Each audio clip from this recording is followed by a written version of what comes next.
Hi, I'm Sonali Kolhatkar. Over the past 4 months, political prisoner and award-winning journalist Mumia Abu-Jamal has deteriorated from a healthy, strong, and vigorous man to a man dying in prison, with prison officials and the Pennsylvania Department of Corrections seemingly complicit in his gross maltreatment. Many fear this is institutional murder.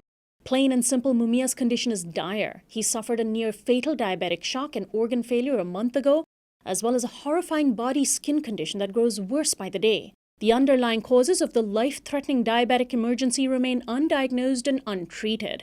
Before this sudden decline, Mumia was not diabetic. Under the care of the Pennsylvania Department of Corrections, Mumia was given antibiotics that caused a severe allergic reaction. He was then given steroids that may have triggered a diabetic shock. When taken to the local hospital, Mumia's glucose levels had skyrocketed to 779, indicating renal failure. A level of 600 can trigger a diabetic coma. Yet there were no diabetes specialists evaluating or treating Mumia. Incredibly, just 3 days later, he was sent back to the prison infirmary, where his condition worsened. Combine all these factors and there appears to be a clear-cut case of execution by gross medical neglect and even malfeasance.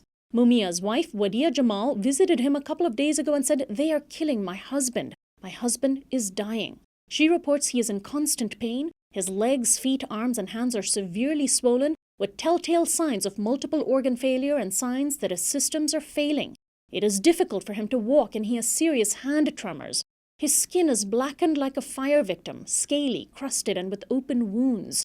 The draconian actions of the Pennsylvania Department of Corrections have denied demands made by Mumia's family and lawyers that an independent medical team examine and diagnose him properly, demands that are medically necessary and the state's legal duty to provide.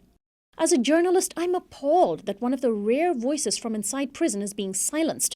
As an activist, I'm petrified that the life of one of the true heroes of our movement is in jeopardy. Mumia is dying in prison. He is only 61 years old. This is real. This is a high-profile example of systemic medical neglect and abuse of prisoners everywhere, a repulsive component of mass incarceration. It is imperative that we demand that Mumia receive appropriate medical treatment immediately, something we need to do for all those who are imprisoned. There have been many attempts over the years to kill Mumia Abu-Jamal. Now his life is in jeopardy because of medical maltreatment and abuse. His family, friends, and supporters call for Mumia's immediate release from prison, which is his best chance for survival. Mumia needs to live. What can you do? Remember, every action matters. Share this video with everyone you know via social media.